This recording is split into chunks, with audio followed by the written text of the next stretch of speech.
Dollar is dropping against the yen and the euro this morning. The DXY dollar index is actually sitting at one-year lows today.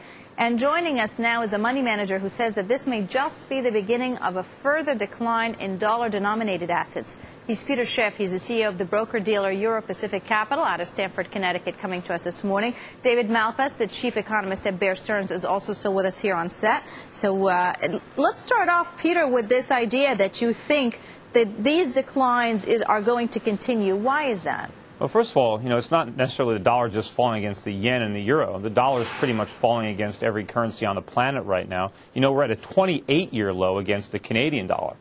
And the reason that the dollar has been falling for the past several years, actually it's been falling since 1972, but we have had periodic bear market rallies. But the main reason is because the United States economy, is just not saving enough and manufacturing enough.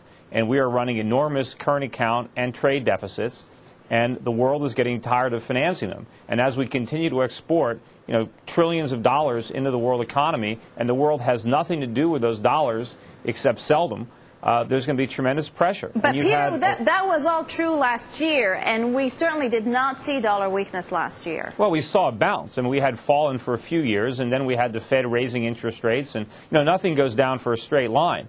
Well, okay, Peter, the dollar was very strong in the late 90s, from 96 all the way through 2000. What do you make of that? Well, we've had bear market rallies in the dollar, but if you go back to 1972 and look, the dollar bought 360 yen, and now it buys 110. We've been in a major bear market.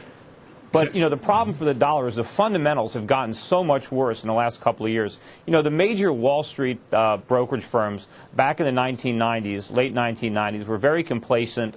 They advised people that, that the earnings didn't matter, the dividends didn't matter, that a lot of standard valuation matrices no longer mattered. And, of course, we had a collapse of that bubble.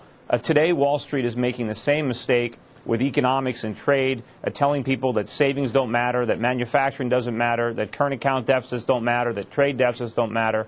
And I think the ramifications for investors and for the U.S. economy when the dollar collapses are going to be far more severe than when we had the collapse of the dot-coms. Peter, what is the timeline that you're talking about, though, for this dollar collapse? I mean, a 10-year horizon, or is it something more? Well, I don't think we've got 10 more years. I'd be shocked if we were to make it 10 more years. I think there's a pretty good chance that we're going to revisit the long-term support in the U.S. dollar index down around 80 between now and the end of the year. And I think if that test fails, and eventually it will, I think the dollar can be cut in half very quickly. Peter, can I lay out an alternative scenario, and you can comment on it? I think the dollar is mostly responsible to what the to what the central bank does. So in the 1990s, Alan Greenspan said he was worried about irrational exuberance. He then set out to make the dollar more scarce, and the dollar indeed strengthened a lot in those subsequent years, 97, 98, 99. Real interest rates were high. Then after 9/11, the Fed cut interest rates a lot, and that weakened the dollar. And now we're in a period where there's more concern that the Fed may want the dollar to weaken or may be tolerant of dollar weakness. I'm sorry? I'm listening. And so I guess if we look from the 70s on, I think you can explain all the movements of the currencies by whether the central bank is trying to be tight or trying to be loose. Right now we're in a loose mode, so the dollar is weakening. Well, there's no question. I mean, you commented yourself, there's liquidity. There's too much liquidity. That's one of the problems.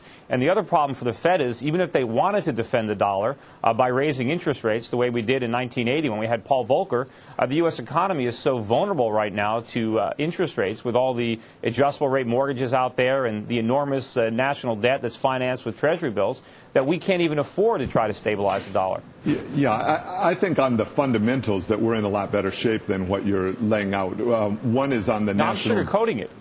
Okay, the national debt relative to GDP is roughly 38%. That's small by international standards. The current account deficit is a lot of it driven by savers abroad abroad who are really eager to get U.S. No, treasuries. it's not. It's driven by spenders here at home. The problem is we're not producing as a nation. We're just consuming. And when you're comparing these numbers, these phony GDP numbers, our GDP numbers are a bunch of fluff.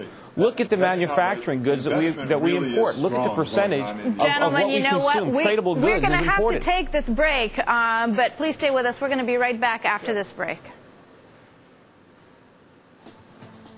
Because the